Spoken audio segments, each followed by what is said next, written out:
We're on our third Mr. Man book today, which is Mr. Happy. So I want to set you a little task because it's a difficult time at the moment and not everybody's that happy. So what I want you to do is smile at somebody and see if you can get them to smile back. So smile. See if you can get them to smile back. If they don't smile back today, maybe try tomorrow and the next day and the next day. See how many people you can get to smile back. Very nice. Anyway, Mr. Happy. Let's have a read.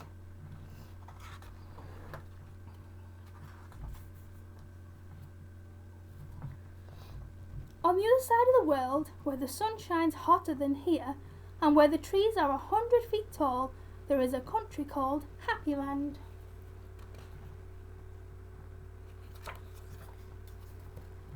As you might very well expect, everybody who lives in Happyland is as happy as the day is long. Wherever you go, you see smiling faces all around. It's such a happy place that even the flowers seem to smile in Happyland. And, as well as all the people being happy, all the animals in Happyland are happy as well. If you've never seen a mouse smile, or a cat, or a dog, or even a worm, go to Happyland. This is a story about someone who lived there who happened to be called Mr. Happy. He was happy. Oh, Mr. Happy was fat and round and happy. He lived in a small cottage beside a lake at the foot of a mountain and close to a wood in Happyland. One day, while Mr. Happy was out walking through the tall trees in those woods near his home, he came across something which was really rather extraordinary.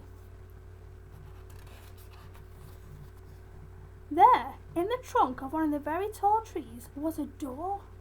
Not a very large door, but nevertheless a door. Certainly a door. A small, narrow, yellow door. Definitely a door. I wonder who lives here, thought Mr. Happy to himself, and he turned the handle of that small, narrow, yellow door. The door wasn't locked, and it swung open quite easily. Just inside the small, narrow, yellow door was a small, narrow, winding staircase leading downwards. Mr. Happy squeezed his rather large body through the rather thin doorway and began to walk down the stairs. The stairs went round and round and down and down and round and down and down and round.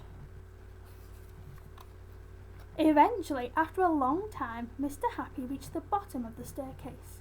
He looked around and saw, there in front of him, another small, narrow door, but this one was red.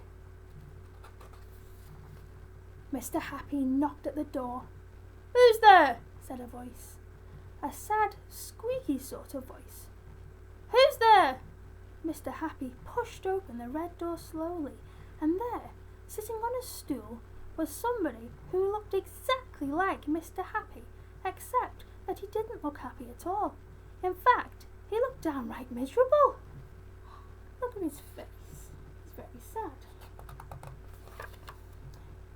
"Hello," said Mr. Happy. "I'm Mr. Happy." "Oh, are you indeed?" sniffed the person who looked like Mr. Happy but wasn't. "Well, my name is Mr. Miserable, and I'm the most miserable person in the world." "Why are you so miserable?" asked Mr. Happy. "Because I am," replied Mr. Miserable. "How would you like to be happy like me?" asked Mr. Happy. "I'd give anything to be happy," said Mr. Miserable. "But I'm so miserable, I don't think I could ever be happy," he added miserably. Mr. Happy made up his mind quickly. "Follow me," he said. "Where to?" asked Mr. Miserable. "Don't argue," said Mr. Happy, and he went out through the small, narrow red door. Mr. Miserable hesitated and then followed. Up and up the winding staircase they went, up and round and round and up and round and round and up until they came out into the wood. "Follow me," said Mr. Happy again, and they both set off through the wood back to Mr. Happy's cottage. Mr. Miserable stayed in Mr. Happy's cottage for quite some time. And during that time, the most remarkable thing happened. Because he was living in Happyland, Mr. Miserable ever so slowly stopped being miserable and started to be happy. His mouth stopped turning down at the corners. And ever so slowly, it started turning up at the corners. And eventually, Mr. Miserable did something that he'd never done in his whole of his life. He smiled, and then he chuckled, which turned into a giggle, which became a laugh, a big, booming, hearty, huge, giant, large, enormous laugh.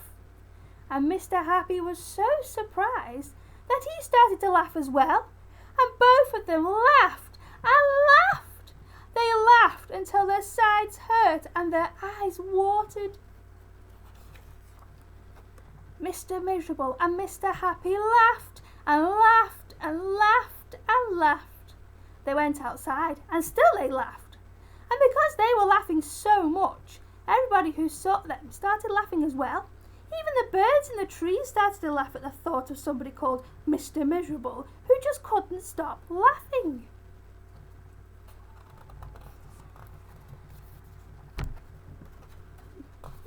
And that's really the end of the story, except to say that you ever feel as miserable as Mr. Miserable used to. You know exactly what to do, don't you? Just turn your mouth up at the corners. Go on. So like I said, you just need to smile. And then smile at somebody else who isn't smiling, and maybe they might smile back. See, Mr. Miserable didn't smile for a little while, so sometimes it takes a while for somebody who doesn't want to smile to suddenly start smiling. So I hope that story has cheered you up, and I hope you can cheer other people up by smiling at them and trying to get them to be happy. And if they don't want to be, that's okay. Some people don't feel like being happy sometimes. Just try again another day. Anyway, enjoy the rest of your day. I hope you're more happy now after reading that, and I'll have another story for you tomorrow. Bye-bye.